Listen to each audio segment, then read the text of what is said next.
இயக்குனர் கமல்ஹாசனுக்கு உரிய அங்கீகாரம் கிடைத்ததா, அவருக்கு உண்டான பாராட்டு கிடைத்ததா அப்படின்னா அது ரொம்ப கம்மி தான். ஏன்னா இங்க கமல்ஹாசன் மாதிரி இயக்குனர்கள் ரொம்ப ரொம்ப ரேர். ரொம்ப பிளானிங்கா படத்துடைய ஃபுல் பவுண்டு ப்ளஸ் அதுக்கு ஸ்டோரி போர்டெல்லாம் ரெடி பண்ணி எல்லாமே ரெடி பண்ணி அந்த டீமோட பேசி அந்த கதையெல்லாம் ஒன்றா உட்காந்து படித்து, ஸோ அதை எப்படி ஒவ்வொரு கேரக்டர் வரணும், இந்த கேரக்டர் என்ன மாதிரி டைலாக் பேசணும். ஏன்னா இதை வந்து எடுத்தோடனே இப்போ தேவர் மகன் படம் இருக்குன்னா டைரக்டாக வந்து சக்திவேல் கேரக்டரும் பெரிய தேவரும் உடனே டைலாக் பேசிட முடியாது, நாசர்லாம் உடனே மாயனா பேசிட முடியாது. அதுக்கு பின்னாடி நிறைய ஹோம்ஒர்க் இருக்கு. அவங்க யாரா எந்தெந்த கேரக்டர் எப்படி பிஹேவ் பண்ணணும், என்ன மாதிரி உருவம் தோற்றம் எப்படி இருக்கணும், கேரக்டர் அந்த கெட்டப்பு, டைலாக் டெலிவரி எப்படி இருக்கணும் அப்படின்னு ஒவ்வொரு கேரக்டருக்கும் ஒரு மீட்டர் இருக்கும். ஒரு சினிமாங்கிறது ரொம்ப ரொம்ப கடினமான வேலை.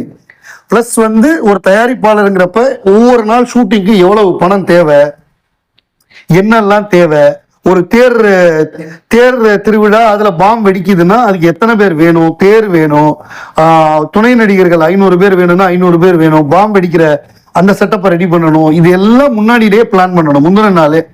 ஸோ இது எல்லாமே பக்காவா பிளான் பண்ணி எல்லாருக்கும் முன்னாடியே வந்து கமல் படம் அப்படின்னா ஒரு வாரத்துக்கு முன்னாடியே எல்லாருக்கும் சீன் பேப்பர் பிளஸ் வந்து டயலாக், என்ன டயலாக், என்ன சீன் பேப்பரு, என்ன எக்ஸ்பிரஷனோட பேசணும். பிளஸ் வந்து அதுக்கு முன்னாடி ரிகர்சலும் இருக்கும்.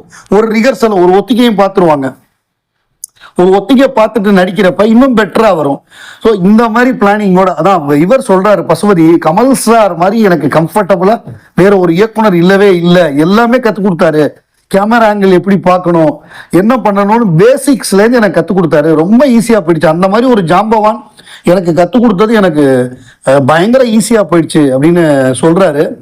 கதை வசனம் எழுதும் பொழுது கமல்ஹாசன் எப்படின்னா தேவர் மகனோட ஸ்கிரீன் பிளே எப்படி எழுதுவாருன்னா பிராக்கெட்ல துணுக்குற்று அப்படின்னு எழுதுவார். அந்த சீன்ல எப்படி பேசணும், இந்த சீன்ல எப்படி எக்ஸ்பிரஷன் இருக்கணும், கோவமா பேசணுமா, எப்படி பேசணுங்கிறதெல்லாம் எழுதிடுவாரு.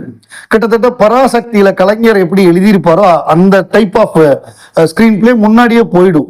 ஸோ அதாவது முன்னாடி போறத விட எத்தனை மணிக்கு ஒரு ஆக்டர் வரணும், ஒரு கால் ஷீட் எத்தனை மணிக்கு வரணும், மேக்கப்போட எவ்வளோ மணி நேரம் ஆகும், எத்தனை மணிக்கு அவர் ஷாட்டுக்கு வரணுங்கிற மோக்கோடு பிரித்து எழுதிடுவாங்க. ரொம்ப பிளானிங்காக இருக்கும். அதாவது எல்லாமே பிளானிங் படி நடக்காது. அதில் 10-20% இயர் அண்ட் தேர் மாறும். பட் இருந்தாலும் ஒரு அடிப்படையான பிளானிங் இருக்கும். அதுதான் வந்து அந்த பதட்டமே இல்லாமல் அவர் படம் எடுக்கிறது.